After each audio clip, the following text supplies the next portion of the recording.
Et salut à tous, ici Yannick la marchand de biens, j'espère que tout roule pour vous, que vous avez la forme et que vous faites des très bonnes affaires.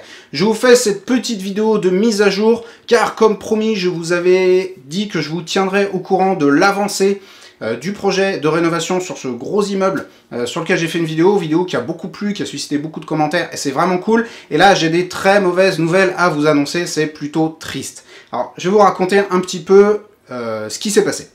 Quand on a visité le bien, l'agence immobilière nous a annoncé 1070 m² habitables. Ce sur quoi on a basé nos calculs, les calculs que j'ai partagés avec vous dans la première vidéo. Donc on s'est dit 1070 m², on rénove, il y en a pourtant, on revend, il y en a pourtant, on sort tant de marge, très bien. Sur ce, on a signé le compromis.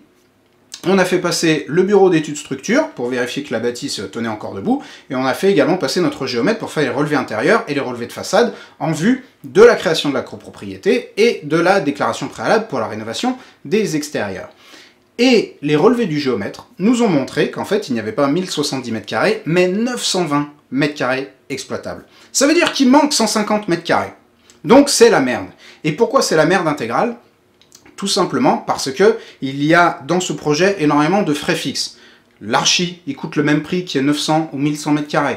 Pareil pour le géomètre. La charpente, la couverture, ça c'est le même prix. Les colonnes montantes, les colonnes descendantes, les compteurs électriques.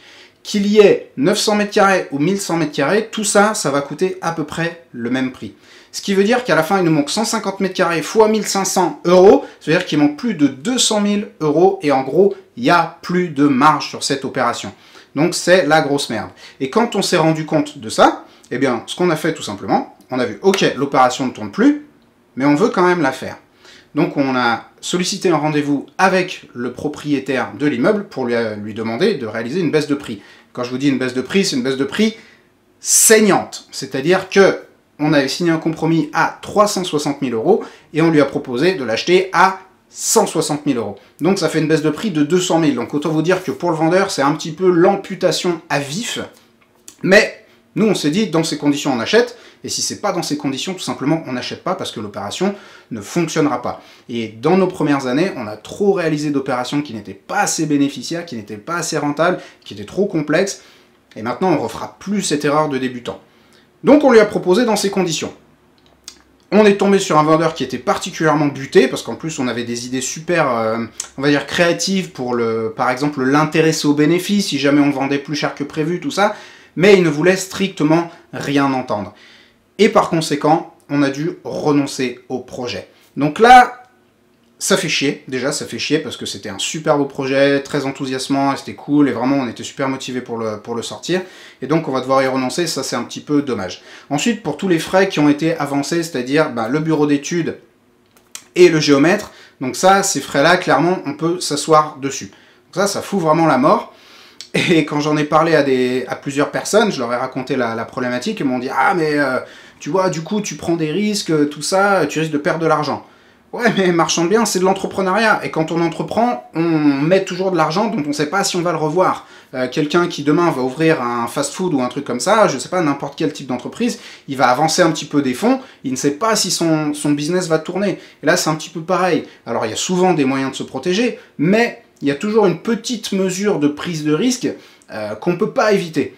Donc là, je voulais aussi vous faire cette vidéo vraiment en toute franchise, vous dire voilà, c'est la merde, on s'est fait niquer, on a perdu 7-8 000 €. Alors, je précise quand même, je dis on s'est fait niquer, mais l'agence immobilière était clairement de bonne foi.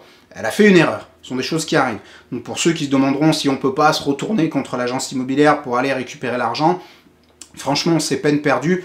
Ça sert à rien, l'erreur est humaine et il faut savoir le reconnaître, il faut savoir tout simplement dire allez, fais chier, on a perdu 7000 balles, on s'assoit dessus et on passe à autre chose. Je voulais vous faire cette vidéo en toute sincérité, aussi pour vous montrer que l'immobilier c'est pas rose tous les jours, que des fois il y a des merdes, il y en a même assez souvent, il y a des merdes qui arrivent, il y a des imprévus, il y a des déceptions et il y a des pertes financières comme celle-ci qui peuvent arriver. N'allez pas forcément toujours écouter ce que vous dites, ouais c'est tout rose, vous allez vous enrichir en 2 secondes et sans risque et il n'y a pas de problème. Oui il y a des risques, oui il faut faire attention, oui il y a des moyens de s'en protéger et de limiter ce genre de pertes, mais ce genre de pertes, sachez que voilà, ça arrive, ça fait partie du quotidien des entrepreneurs et tous les gens qui entreprennent autour de moi, que ce soit dans l'immobilier ou dans d'autres domaines, prennent à chaque fois une mesure de risque et à chaque fois ils mettent quelques milliers ou dizaines de milliers d'euros sans savoir s'ils vont les revoir. Mais vous le savez si vous suivez ma chaîne, qui ne tente rien n'a rien, et si on ne prend pas de risque, eh bien on n'arrive absolument nulle part.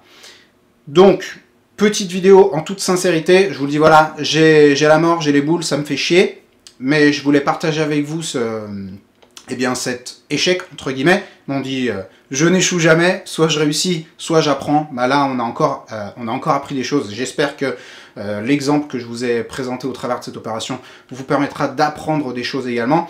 Et je vous rassure, c'est pas grave, parce qu'il faut rebondir, tourner la page et se dire next, et on a déjà plein de projets potentiels qui vont venir prendre la place de ce projet, et je vous les partagerai bien entendu quand ce sera d'actualité. Donc je vous remercie d'avoir regardé cette vidéo jusqu'au bout, et n'hésitez pas à payer votre like si vous l'avez aimé, et je vous dis à la prochaine.